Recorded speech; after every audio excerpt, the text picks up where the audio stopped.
Hello అండి, నమస్తే. Welcome to Divya's food recipes YouTube channel. ఈ రోజటి వీడియోలో ప్రతి బేబీకి ఇంపార్టెంట్ ఫుడ్ని ప్రిపేర్ చేయబోతున్నాను. అదే dry fruits powder. Dry fruits వల్ల పిల్లలకి చాలా హెల్త్ బెనిఫిట్స్ ఉన్నాయి. ఈ డ్రై ఫ్రూట్స్లో protein, antioxidants, calcium, minerals ఎక్కువగా ఉంటాయి. వీటి వల్ల బేబీ ఓవరాల్ గ్రోత్ అండ్ డెవలప్మెంట్కి చాలా బాగా యూజ్ అవుతాయి. ఇప్పుడు డ్రై ఫ్రూట్స్ పౌడర్ని ఎలా ప్రిపేర్ చేసుకోవాలో చూసేద్దాం. నేను ఇక్కడ 4 రకాల డ్రై ఫ్రూట్స్ని తీసుకున్నాను. అందులో బాదం 50 గ్రామ్స్, జీడిపప్పు 50 గ్రామ్స్, అలాగే పిస్తా పప్పు 30 గ్రామ్స్ వరకు తీసుకున్నాను. వాల్నట్ కూడా 30 గ్రామ్స్ వరకు తీసుకున్నాను. వీటితో పాటు ఒక జాజికాయ తీసుకోవాలి.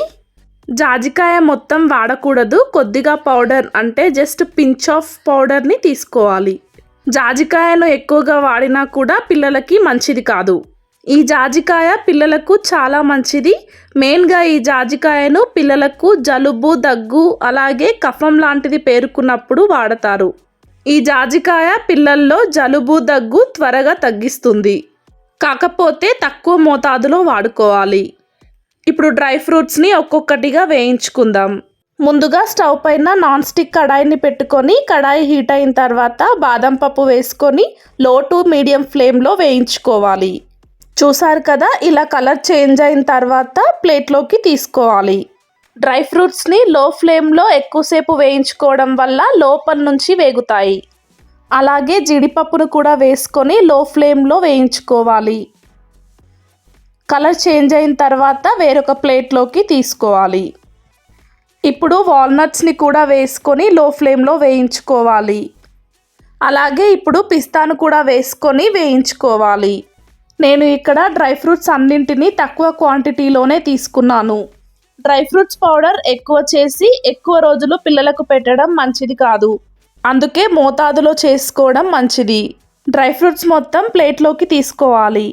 చల్లారిన తర్వాత ఒక మిక్సీ జార్లోకి తీసుకోవాలి. వేడిగా ఉన్నప్పుడు మిక్సీ పట్టుకోకూడదు. ఇప్పుడు కొంచెం జాజికాయ పౌడర్ని ఇందులోకి యాడ్ చేసుకోవాలి. మూత పెట్టుకొని ఫైన్ పౌడర్ లాగా మిక్సీ పట్టుకోవాలి.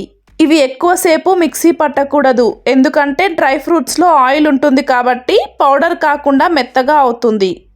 చూసారు కదా, పౌడర్ ఈ విధంగా అవ్వాలి. ఇప్పుడు ఈ పౌడర్ని ఒక ఎయిర్ టైట్ కంటైనర్లోకి తీసుకోవాలి. ఈ పౌడర్ ఈజీగా 10 to 15 డేస్ వరకు వస్తుంది. పిల్లలు తినే ఏ ఫుడ్లోనైనా రోజు ఒక స్పూన్ వరకు డ్రై ఫ్రూట్స్ పౌడర్ని యాడ్ చేసుకోవాలి.